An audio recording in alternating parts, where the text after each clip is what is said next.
투박하지만 정직하다. 비평을 비평하는 남자 서영석. 그가 바라본 세상. 사설과 칼럼을 통해 오늘을 짚어본다. 서영석의 라디오 비평.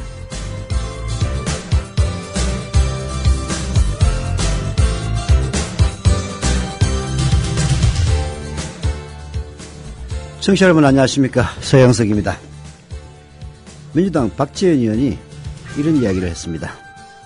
집권 여당인 새누리당의 선거대책본부장 김무성 의원을 얘기하는 거죠. 선거대책본부장이 찌라시를 짜깁기 위해서 발표했다면 이건 찌라시에 의해서 탄생된 찌라시 정권이다, 이렇게 얘기를 했습니다. 집권당의 선거대책본부장이 찌라시를 짜깁기에 발표했다는 얘기는 무슨 얘기냐 하면은 바로 김무성 의원이 어제 검찰 조사에서 국정원만이 보관하고 있는 남북정상회담 대화록 어떻게 입수했느냐 했더니 정권과 찌라시에서 본 거다, 믿을만해서 얘기했다라는 변명 아닌 변명을 했죠. 박지원 의원이 바로 그 부분을 지적한 겁니다. 찌라시 정권, 찌라시 정치, 바로 새누리당과 김무성에게 딱 맞는 이야기가 아닌가 하는 그런 생각입니다. 청취자 여러분, 잠시 후 정오 낮 12시에는 저희 국민TV 라디오 종합뉴스에 아주 중요한 보도가 나갑니다. 무슨 내용인지는 들어보시면 압니다. 낮 12시 꼭 들어주시길 바라면서 라디오 비평 시작합니다. 함께하고 계신 방송은 정치평론가 서영석 미디어 협동조합 이사가 진행하는 라디오 비평입니다.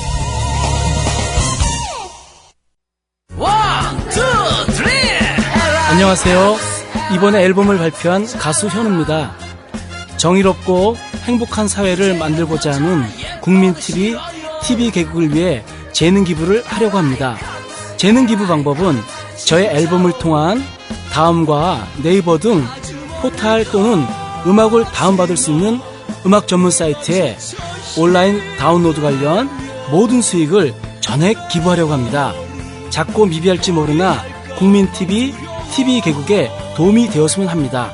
감사합니다. 사랑한다 죽을 만큼 I love coffee, I love tea. 500원으로 즐기는 나만의 커피. 원두 쇼핑몰 헝그리 커피. 최정상급 로스터가 1년 이하 최고급 뉴크롭 생두를 로스팅해 즉시 배송해드립니다. 대량 구매 시 가격이 할인됩니다. 검색창에 헝그리 커피를 검색하세요. 헝그리커피.com.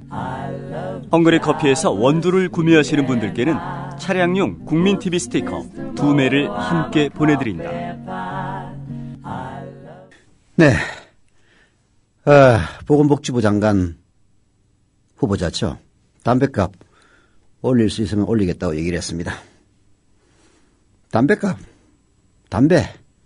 건강에 나쁩니다. 예, 올려야죠. 문제는 담뱃값을 올려서 세수 부족을 메꾸려는 바로 그런 수작질입니다. 좀 있으면 서민들이 애용하는 소주값도 올릴 겁니다. 그런데 세금을 나눠주는 건 차등적으로 하면서 세금을 긋는 거는 보편적으로 하는 그 논리는 도대체 무엇인지 새누리당에게 묻고 싶습니다. 부자 감세를 처리하지 않고 부족한 세수를 맞추려고 하니까 서민들 범칙금만 올려놓고 무차별적으로 단속하고 있습니다. 대기업에 대한 세무조사 건수는 줄어든 반면에 자영업자에 대한 세무조사는 계속 늘고 있습니다. 부자 감세, 재벌 감세를 처리 못하니까 서민들, 중소기업들, 자영업자들 쥐어짜는 거죠. 지금 자영업자들 사이에서는 체인점이나 포스, POS 사용업체들 몽땅 자료 걷어가서 몇 년치 세무조사까지 다 해가지고 세금 추징한다고 난리들입니다. 불법 주정차, 범칙금 내는 그런 행위들 물론 하면 안 되죠. 하지만 갑자기 단속범위 분다는 거는, 그리고 국세청이 자영업자 몇 년치 세무자료 재검토해서 세금 때린다는 거는 도대체 뭘 의미하겠습니까? 자료에 따르면 대기업 감세 연 10조 원입니다. 부자 감세 연 20조 원입니다. 1년에 30조 원씩 세금 깎아주고 있어요. 박근혜 씨죠. 대통령이 아니라. 박근혜 씨 임기 5년 합치면 150조 원입니다. 박근혜 씨가 후보 시절에 약속했던 복지 다 하고도 돈 남습니다. 부자들에게 세금을 못 깎아주니까 결국은 서민들 등골을 쥐어짜는 것 아니겠습니까? 꿈의 나라 드림랜드라고 불렸던 미국이 언제부터 맛이 가기 시작한지 아십니까? 레이건 때부터입니다. 레이건의 신자유주의 부자 감세 그리고 나서 20여 년 흐르고 난 지금 미국은 꿈의 나라는 그냥 오히려 한국보다 못한 나라가 됐다는 그런 얘기까지 나오고 있습니다. 우리나라 이명박이가 집권하면서 부자 감시하면서 마탱이 가고 있습니다. 빨리 바꿔야 합니다. 박근혜 대통령도 정신 차리세요. 주변에 있는 황간 내시들 사탕 발림에 넘어가서 이런 식으로 세월아 내월아 보내다가는 언제 밀란 일어날지 모릅니다. 예, 오늘 소개해드리려는 첫 칼럼은요. 한겨레신문 곽병찬 논설위원의 칼럼입니다. 진보와 보수 혹은 좌와 우 이런 구호에 속지 말고 속이지도 말자는 이야기인데요. 정말 우리가 한번 새겨들을 만한 그런 칼럼이 아닌가 싶습니다. 소개해드립니다. 지난 12일 역사교과서 문제를 놓고 두 개의 행사가 있었다. 한쪽에선 국정교과서 전환 움직임을 비판하는 기자회견이 있었고 다른 한편에선 국정체제를 찬성하는 이들의 세미나가 있었다. 앞에 행사에는 강만길, 김정기, 노중국, 박현서, 이만열, 조동걸, 이이화, 조광 등 원로 교수들이 참여했고 뒤에 모임은 오일환 보훈교육연구원장, 김춘규 바른역사 국민연합 대표, 권희영, 이명희, 강규영 교수 등이 주도했다. 같은 날 수원지방법원 앞에선 두 개의 모임이 100m 거리를 사이에 두고 벌어졌다. 한쪽엔 군복 차림의 나이 지긋한 노인들 200여 명이, 다른 쪽엔 젊은이들 6, 70여 명이 있었다. 법정에선 이석기 의원 내란 음모 사건 첫 공판이 열리고 있었다. 네, 이 두 장면을 놓고요. 신문들, 방송들은 보수와 진보의 대결 이런 식으로 보도했습니다. 일부 방송에서는 아침부터 전문가 대담을 통해서 내란 음모 재판이 과연 한국의 진보 보수 좌와 우의 한판 승부가 될 것이다. 이런 식으로 떠벌리고 있었습니다. 과연 그럴까요? 장면의 성격은 면면만으로도 확인이 됩니다. 앞선 장면에서는 평생 한국사를 연구해온 역사학계 원로들이 한편에 서 있고 다른 편에는 딱 두 사람을 제외하고는 역사가 거리가 있는 그런 사람들이었습니다. 진보와 보수의 대결, 좌와 우의 대결이 아니라 전문가 집단과 비전문가 집단의 행사였습니다. 역사 교과서 문제, 국정교과서로 전환하면 안 된다라고 주장하는 사람들은 역사 전문가들이었습니다. 국정교과서로 전환해야 된다고 찬성하는 인간들은 역사 비전문가들이었습니다. 수원지법 앞에 이석기 재판, 그 앞에서는 세대별로 보면요. 장노년층 그리고 중년 청년들이 소속으로는 블루유니온 따위의 생경한 단체와 블루유니온 도대체 뭐하는 단체입니까? 생전 처음 들어보는 단체입니다. 그리고 통합진보당 성향으로는 종북을 혐오하는 이들과 내란 음모를 조작이라고 믿는 이들이 서로 대치하고 있었습니다. 문제는 종북 여부였죠. 진보 보수의 대결과는 거리가 멀었습니다. 곽병찬 논설위원 이렇게 이야기를 하고 있습니다. 종북은 그들이 말하는 대로 진보이고 종북주의자는 좌파일까? 북체제를 추종한다면 그건 종북일 뿐 좌우, 진보 보수와 무관하다. 인민을 억압하고 굶기고 멋대로 처형하는 정권을 진보라고 할 수 없다. 가부장 질서라는 유교 이념에 바탕한 북체제의 추종자를 좌파라고도 할 수 없다. 봉건 체제의 신민일 뿐이다. 그렇습니다. 종북이라는 말 자체가 참 웃기는 이야기이긴 합니다만은 북한을 추종한다면 그건 진보냐? 진보가 아닙니다. 좌파냐? 좌파가 아닙니다. 왜? 북한의 체제에 인민을 억압하고 굶기고 멋대로 처형하는 그런 정권이 어떻게 진보입니까? 이거는 전체주의 파시스트 체제일 뿐입니다. 그리고 가부장 질서라는 유교 이념에 바탕한 신성국가를 건설한 북한, 세습 독재 정권을 구축한 북한, 그게 무슨 좌파입니까? 봉건체제의 신민일 따름이죠. 지금 교과서 문제의 핵심은 이른바 교학사 교과서가 안고 있는 그런 사실의 오류, 역사적인 오류입니다. 그리고 일제히 병탄과 이승만 박정희 독재에 대한 평가, 그리고 표절 등에서 비롯됐습니다. 심지어는 인터넷에서 놔두는 자료들을 출처 표기도 하지 않고 잘못 표절한 그런 사례들도 있습니다. 이게 교과서입니까? 찌라시지? 그들의 논리대로라면 일제가 한반도를 강점한 일제의 병탄, 그리고 36년간의 일본의 지배를 축복이라고 얘기하고 있습니다. 일제의 지배를 축복이라고 하면은 보수 우파가 되는 겁니다.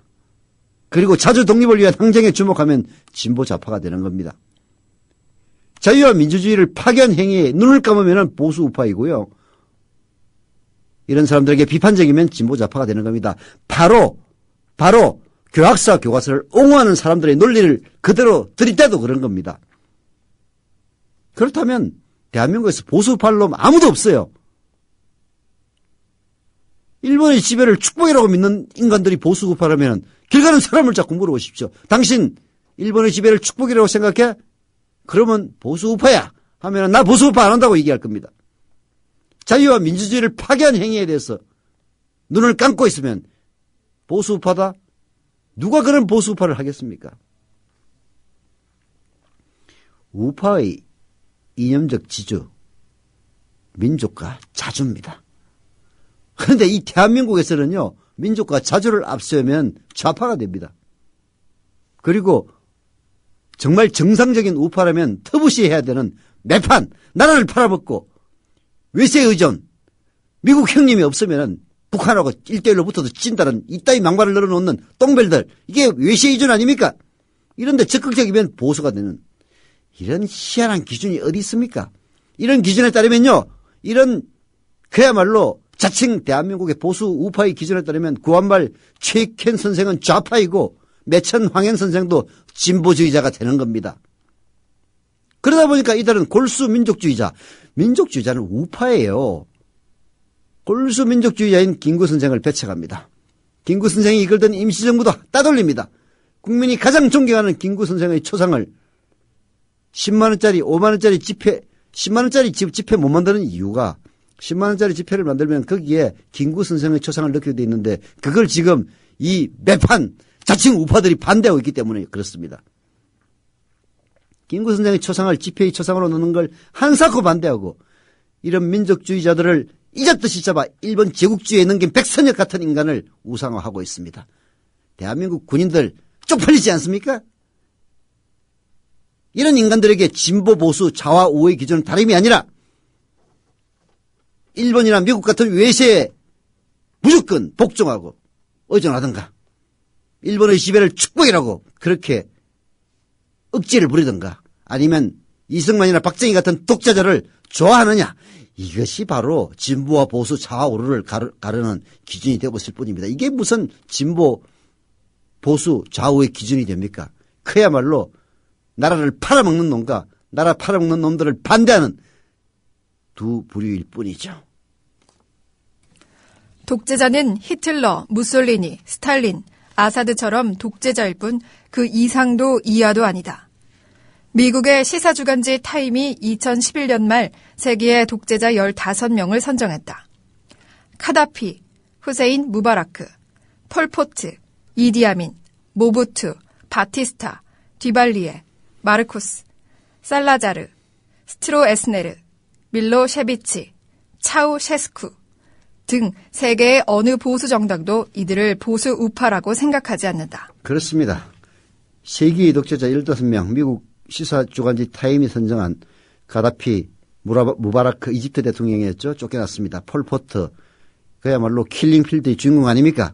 이디아민, 모부투, 이런 인간들 누가 보수 우파라고 생각을 합니까? 그러다 보니까 대한민국의 사이비 보수 우파는 일본 제국주의든 이승만이나 박정희 같은 독재자든 최고 권력을 진자와 주류 집단에 맹목적으로 의지하고 추종하는 그런 특성을 보이고 있습니다. 그러니 사이비 보수 우파죠. 정말 진짜 보수 우파들 무덤에서 벌떡 일어날 일입니다. 프랑스 파리에서의 촛불 시위가 자기가 모시는 죽은 박근혜 씨의 심기를 건드렸다고 대가를 치르도록 하겠다고 협박했던 김진태 같은 그런 이가 바로 사이비 보수 우파의 대표적인 인간입니다. 지금 우리 사회의 충돌은 좌우 진보 보수의 대결 때문에 일어나는 게 아닙니다. 이런 사이비 보수 우파 전체 지지자들 그리고 거기에 반대하는 민주주의 세력들 사이에 빚어지고 있는 겁니다. 그걸 분명히 알아야 돼요. 네, 바로 한겨레신문 곽병찬 논설위원의 이 칼럼 정말 새겨들어야 될 칼럼입니다. 대한민국의 갈등은 진보 보수 좌우의 갈등이 아니에요.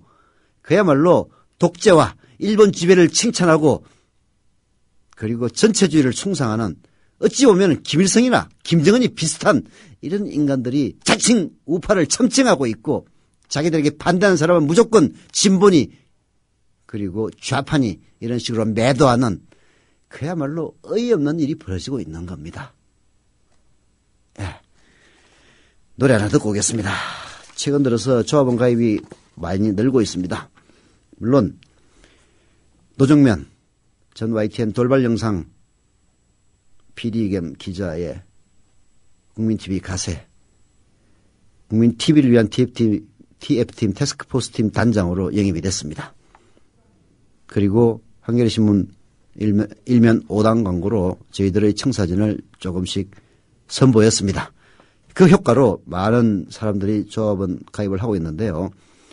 예, 반짝으로 끝나지 말고 지속적으로 밀어주셔야 됩니다. 그래야만이 정말 내년 4월 1일 전혀 새로운 뉴스를 선보일 수 있을 겁니다. 너무나도 공정하기 때문에 편파적으로 보일 수 있는 그런 뉴스입니다. 지금 솔직히 공정 운운하는 KBS나 MBC가 공정한 뉴스입니까? 정말 편파적인 뉴스일 뿐입니다.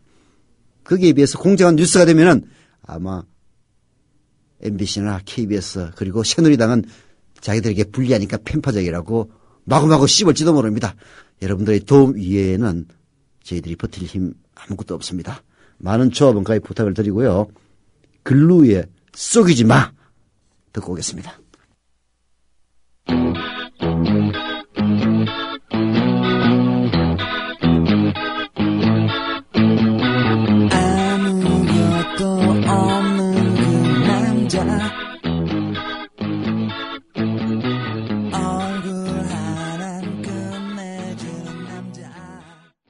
남성 여러분, 값비싼 옷을 입어도 폼이 안 나고 운동할 시간은 없으시다고요?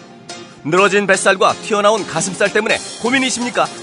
입는 순간 경험하시기를 서프라이즈! 바디뷰 프리미엄은 고가의 스포츠웨어에 쓰이는 아쿠아엑스 원사를 사용, 최첨단 공법으로 탁월한 보정력과 신축성, 가공할 흡수력을 겸비했습니다. 우와, 정말 신기해요. 늘어진 가슴이 근육처럼 탄탄해지고 올챙이 같았던 뱃살도 올라보게 들어간대요.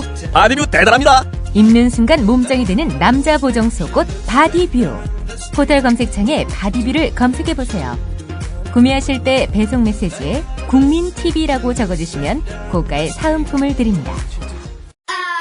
여우처럼 쇼핑하자 폭스마켓. 국민TV 손목시계 출시. 깔끔하고 선물용으로 좋은 골드 디자인. 고 김대중 대통령 국민의 정부 청와대 시계와 동일한 모델로 판매금의 30%가 미디어 협동조합의 기부금으로 쓰입니다. 국민TV와 함께하는 참 좋은 쇼핑몰 폭스마켓. 문의는 1566-5476. 검색창에 폭스마켓을 입력하세요. 폭스마켓.co.kr.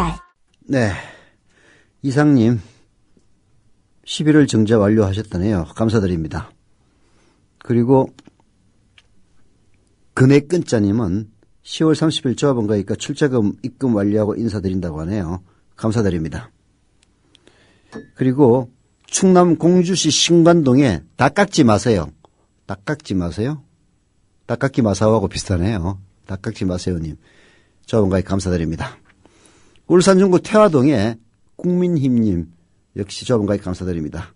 아직 출자금 입금 안 하셨는데요. 출자금도 조속히 입금해 주시기를 부탁을 드립니다. 자, 정교조, 법의 노조다. 이렇게 통보를 했습니다. 노조 아님을 통보했죠. 그런데 그게 아님이 통보됐습니다. 법원에서 가처분 신청을 인용하다 받아들였는데요. 이 일은 정말 박근혜 정부의 무리수였습니다. 단 9명의 해직자가 조합원으로 있다는 이유 때문에 조합원 수가 6만 명이나 되는 노조의 합법적 지위를 하루아침에 박탈하겠다는 그런 시도 발상 자체부터 문제가 있었죠. 정말 박정희식 발상이 아니라면 있을 수가 없는 일입니다. 전국 금속노조 같은 산별노조, 다수 단위노조에도 해직자가 조합원으로 활동하고 있습니다. 하필이면 정교조만 단 9명의 해직자를 문제 삼아서 6만 명이 넘는 조합원이 활동하고 있는 노조를 법 외 노조, 즉 니들은 법의 보호를 받는 노조가 아니야! 라고 통보했다는 것 자체가 정말 박근혜 정부의 최대 무리수 중 하나였는데요. 법원에서 결국은 그딴 시 소리 하지 마. 이건 재판이 끝날 때까지 이런 식으로 하면 안 돼. 라는 가처분 신청을 받아들였습니다. 한겨레신문이 화끈하게 얘기했네요. 정교조 법의 노조 통보 즉각 철회해야 된다. 제가 하고 싶은 얘기가 바로 그 얘기입니다. 그딴 식의 행위 즉각 중단하고 바로 철회해야 됩니다. 쪽팔리기 전에. 또 법원의 판사들이 종북이니 이딴 소리 늘어놓지 말고 법에 따라서 행동하세요. 법조안은 박근혜 씨! 법원이 13일 전교조가 고용노동부를 상대로 낸 법의 노조 통보 처분 집행정지 신청을 받아들였다. 전교조를 법 밖으로 밀어내고 교사들을 거리로 내몰려던 박근혜 정부의 행태에 제동을 건 것이다. 물론 이번 결정은 본안 소송 결과가 나올 때까지의 임시적인 응급처치일 뿐이다. 하지만 재판부의 주문 내용을 뜯어보면 노동부의 법의 노조 통보가 위법한 것일 가능성을 폭넓게 인정하고 있다. 대표적인 게 바로 법의 노조 통보의 근거가 된 노조법 시행령 9조 2항, 즉 노조 설립 반려 사유가 있으면 노조가 아니라고 통보해야 한다는 바로 노조법 시행령에 대한 법원의 판단입니다. 정교조는 이 시행령이 법률 근거가 없으므로 무효라고 주장을 했고요. 정부는 이 시행령이 단순한 집행명령이라 법률 근거가 없어도 된다고 맞서왔는데 재판부는 집행명령 인지가 명확하지 않다는 표현으로 시행령이 노조법의 위임 한계를 벗어난 것일 가능성을 인정했습니다. 이건 문제 복잡한데요. 무슨 얘기냐면은 법에 없는 법이 위임한 범위를 넘어서서 법이 입법부, 즉 국회에서 정해지면 그 법을 실제로 시행하기 위해서 정부에서는 편의적으로 시행령을 제정을 합니다. 이 시행령은 법이 위임한 분야에 대해서만 제정할 수가 있는 것인데 이번에 정교조를 법 외 노조, 너희들 노조 아니야! 라고 통보했던 근거가 되는 그 시행령은 법의 위임 한계를 벗어났다. 쉽게 얘기해서 법은 그런 식으로 얘기하지 않고 있는데 정부가 지맛대로 시행령 만들어가지고 그딴 식으로 했다라고 법원이 판단했다는 얘기입니다. 이런 일들이 한두 개가 아니에요. 법 만들어 놓으면 시행령을 자기 마음대로 만들어가지고 그야말로 월권하는 정부의 행태, 사실 제동이 걸린 겁니다. 시행령은 대통령령이지 법률이 아니다. 국회가 법률로 만들지 않았는데도 시행령을 만들어 집행하는 것은 절대 왕정 국가에서나 하던 일이며 근대 국가에서는 금기시하고 있다. 특히 노조법 시행령 9조 2항은 대표적 노동악법으로 손꼽히던 옛 노조법의 노동조합 해산 명령에 뿌리를 두고 있다. 이 제도는 1987년 6월 항쟁 직후 여야 합의로 삭제됐는데 노태우 정부가 국회 심의를 피해 법률이 아닌 시행령으로 슬그머니 부활시킨 것이다. 애초부터 편법으로 만들어진 시행령인 만큼 원천적으로 무효인 셈이다. 그렇습니다. 시행령이라는 것은 대통령이 법에 따라서 법이 아주 세세하게 규정하고 있지 못하니까 그 세세함을 법 정신에 맞춰서 시행하기 위해서 편의적으로 만든 영에 불과합니다. 대통령 영이 바로 그런 겁니다. 사실 긴급조치도 일종의 대통령 영이에요. 유신시대나 있었던 초법적인 시행령을 만들어서 법의 위임도 받지 않고 제멋대로 해석을 해가지고 법의 노조를 통보했다는 것은요. 박근혜 정부의 노동 안정부인가? 이름도 하도 자꾸 바뀌어가지고 잘 모르겠다. 여하튼 박근혜 정부가 이딴 식으로 노조 아님을 통보했다는 것 자체가 바로 월권이고 유신시대의 긴급조치권 버금가는 그런 추악한 행위를 자행했다. 이런 이야기를 들어도 할 말 없다. 그런 얘기입니다. 복잡한 법 논리를 떠나 상식의 눈으로 보더라도 노동부의 발상은 놀랍기만 하다. 노동부는 해직자 9명 때문에 전교조의 법적 지위를 박탈해야 한다고 하는데 전교조는 설립 신고 이후 14년간 활동을 해왔고 6만여 명의 조합원이 있는 노동조합이다. 6만여 명 가운데 겨우 9명 0.015%를 문제 삼아 전체 노조원의 단결권을 빼앗으려드는 건 무모함 이상이다. 게다가 아까 제가 드렸다시피 해직된 조합원을 노조원으로 인정하는 것은 선진국에서도 있는 관례이고 그리고 대한민국의 노조에서도 관행적으로 받아들여져 왔던 겁니다. 아까 얘기했다시피 전국 금속노조라든지 기타 단위조합에서 해직자들을 노조원 대우를 하고 있는 사례가 무수히 많습니다. 그럼에도 불구하고 박근혜가 딱 집어서 조져라고 명령했던 정교조, 전공로는 그런 사례가 있는지 모르겠습니다만은 정교조에 대해서만 해직자가 있다는 이유로 9명의 해직자를 이유로 6만 명의 단결권 교섭권을 뺏겠다는 이딴 발상을 할 수 있는 정부가 정말 가공한 정부 아닙니까? 이 정부 무슨 짓을 할지 몰라요. 국민들이 눈 부릅뜨고 감시하지 않으면. 예. 문제는 앞으로도 이런 소모적인 논쟁이 계속될 것이라는 점이다. 법원의 1심 본안 사건 평균 처리 기간은 7개월이다. 따라서 1심 본안 판결은 내년 6월께나 나올 가능성이 크다. 2심, 3심까지 갈 걸 생각하면 2, 3년은 좋게 걸릴 것이다. 그동안 얼마나 많은 사회적 갈등과 대립이 일어나겠는가. 게다가 갈등이 심화하면 가장 피해를 보는 것은 학생들이다. 송사 3년에 기둥불이 빠진다는 옛말이 있다. 이런 사회적 비용을 지불하면서까지 이 사안을 계속 끌고 갈 이유가 있는지 방하남 노동부 장관에게 묻지 않을 수 없다. 방 장관은 전교조에 대한 법의 노조 통보를 즉각 철회해야 한다. 엄격하게 얘기하면 박근혜 씨는 전교조에 대한 법의 노조 통보를 즉각 철회해야 합니다. 방하남이가 지가 뭘 안다고 법의 노조 통보를 했겠습니까? 박근혜가 시키니까 한 거지. 결국은 국정원, 군사이버사령부, 국가보훈처, 안전행정부, 기타 등등 온갖 관건을 총동원해서 박근혜를 당선시키고 문재인을 떨어뜨리기 위해서 관건 선거를 획책했다니까. 거기에 맞불을 놓는다는 의미에서 어떤 노조이든지 박근혜든 문재인이든 정책협약 맺어요. 그런 정책협약 맺은 걸 갖다 놓고 선거에 개입했다면서 수사하고 그리고 법의 노조로 만들려고 하는 박근혜의 의중 아닙니까? 방하남이는 허수아비 꼭두가시에 불과합니다. 오죽하면 진영이 바른 소리 하다가 박근혜한테 밑보여가지고 쫓겨나다시피 사표를 내고 떠났겠습니까? 박근혜 씨는 전교조에 대한 법의 노조 통보 즉각 처리하세요. 그게 사는 길입니다. 노래 듣고 오겠습니다. 이지훈의 그만두세요. 듣고 오는 동안 역시 조합원 여러분들의 정자 그리고 청취자 여러분들의 조합원 가입 당부드립니다.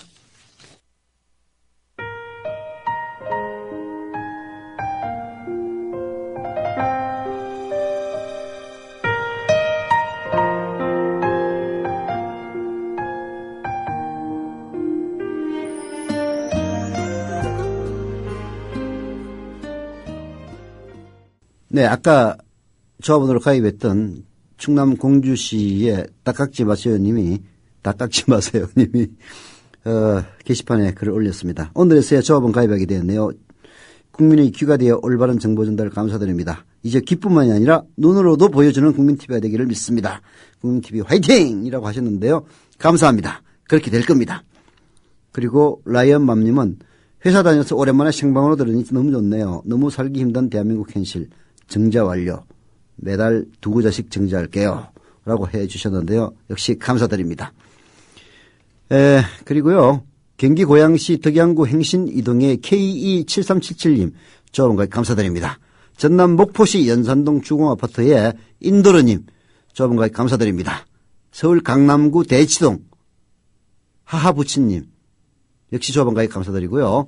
그리고 주소를 기재하지 않으신 KSJHDR님 역시 조합원과 감사드립니다.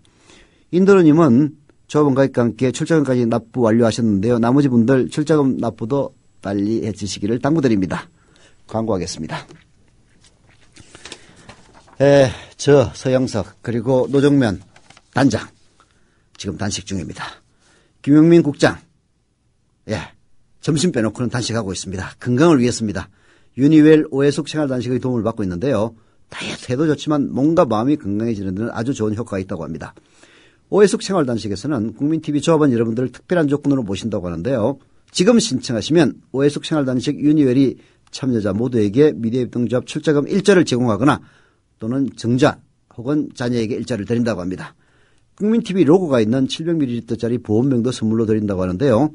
문의 전화는 043-285-8575, 043-285-8575입니다.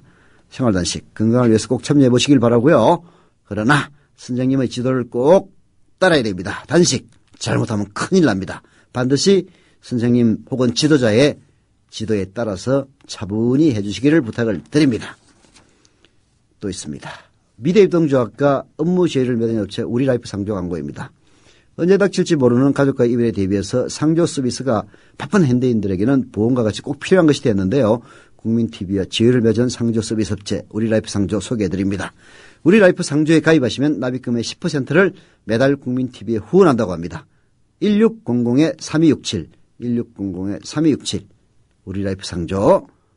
최근에는 아름다운 재단과도 제휴를 맺고 일정액을 기부하기로 약속을 했더라고요. 용감하게 진보 매체에 광고하는 우리라이프 상조. 상조에 관심이 있다면 한 번쯤 관심 가지기를 부탁을 드리고요. 자, 한겨레신문의 사설. 국회마저 통법부로 만들겠다는가 하는 것은 바로 제가 어제 새누리당이 자기 손으로 만들었던 국회 선진화법을 헌법재판에 승부하겠다는 등 개정하겠다는 등 이딴 망발을 하고 있는 데 대한 비판입니다. 한겨레신문의 사설. 국회마저 통법부로 만들겠다는가 소개해드립니다. 새누리당의 막무가내식 전국 운영 행태가 도를 넘어서고 있다. 이번에는 다수당의 횡포를 방지하기 위해 만든 국회 선진화법을 손보겠다고 나섰다. 이는 국회마저 정권 입맛대로 고분고분 말을 듣는 통법부로 만들겠다는 독재적 발상이다. 국회 선진화법은 지난해 4.11 총선 직후 여야 합의로 개정한 국회법 조항을 말한다. 쟁점 법안에 대해 재적 의원 과반이 아니라 5분의 3의 동의가 필요하도록 했고 국회의장의 직권 상정 조건도 엄격히 제한했다. 이를 두고는 과반 다수결의 원칙이 무너졌다는 일부 비판이 있었다.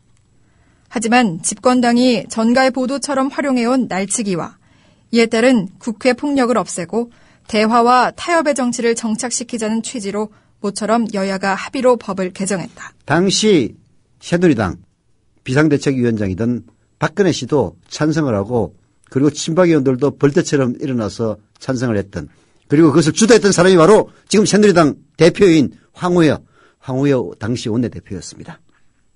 그런데 시행한 지 1년밖에 안 된 시점에서 새누리당이 법 개정안을 내고 헌법재판소에 위헌심판 청구까지 하겠다고 나섰습니다. 최경환 원내대표는 13일 소수에게 모든 권한을 주는 소수폭거법이다. 총선 뒤 레임덕 국회에서 낙천하거나 낙선한 분들이 투표했다. 이따위 궤변을 늘어놓았습니다. 황우여가 그러면 낙천하거나 낙선한 분들입니까? 그리고 친박 의원들이 낙천하거나 낙선한 의원님들입니까? 박근혜 대통령인 박근혜 씨가 그러면 그런 인간입니까? 최경환이 말하려면 똑바로 하세요. 박근혜 보고 폭거를 저질렀다고 솔직하게 까놓고 얘기를 하세요. 어디다 그런 궤변을 늘어놓습니까? 대통령인 박근혜 씨가 당시 새누리당 비대위원장으로 총선에서 선진화법을 공약을 했고 총선 뒤인 지난해 5월 당론을 모아서 법을 통과시킨 겁니다. 대통령인 박근혜 씨도 당시 국회 표결에서 찬성표를 던졌습니다. 최경환, 박근혜도 찬성표를 던졌대. 소수폭거법에 찬성표를 던졌다고. 그런데 이제 와서 낙선 의원들이 만들었다는 등의 해괴한 논리를 들이대 없던 일로 하자는 것은 너무나도 뻔뻔한 일입니다. 제 얼굴에 침 뱉기고요. 그야말로 국민에 대한 약속 위반입니다. 새누리당은 국회 선진화법을 빌미로 야당이 예산안 처리를 막는 등 국회가 불능 상태에 빠졌다고 주장한다. 하지만 올해 초 새 정부 출범 당시 정부 조직법이 야당 반대에 막혀 지연됐지만 진통 끝에 결국 통과됐다.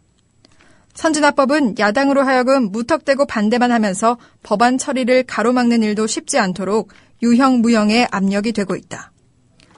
선진화법을 없던 일로 하자는 것은 날치기와 폭력이 난무하는 옛날로 돌아가자는 구시대적 발상이다. 법을 여야 합의로 만들어 놓고 이제 와서 헌재로 보내 위헌 여부를 가리겠다는 것은 국회의 권능을 스스로 무너뜨리는 낯부끄러운 일이다. 정말 이 정권은 하는 일마다 상식을 벗어난 무리수, 초강수로 일관하고 있습니다. 도대체 나라를 어디로 끌고 가겠다는 것이 답답할 따름입니다. 네. 박근혜 대통령이 박근혜 씨의 안목은 불법이나 투기나 도덕성 결함이 많은 그런 인간들만 다 선정을 하는데요. 이유가 있는 것 같습니다. 말 안 들으면 그걸로 협박해서 쉽게 먹기 좋기 때문인 것 아니냐는 그런 이야기까지 나오고 있습니다. 최동욱 검찰총장, 윤석열 검사 날린 거 보면은 흠잡을 것 없고, 그리고 흠잡을 것 없는 데다가 말을 안 들으니까 날려버린 거죠. 그런데 지금 무서운 건요. 지금도 목줄을 달아달라고 줄 서 있는 놈들이 수두룩하다는 얘기입니다. 문행표 보건복지부 장관 후보자 역시 복지부 장관 자격이 없습니다. 법인카드 사용 내역 보면 손 거짓말 투성이에요. 라디오 비평 오늘은 여기까지입니다.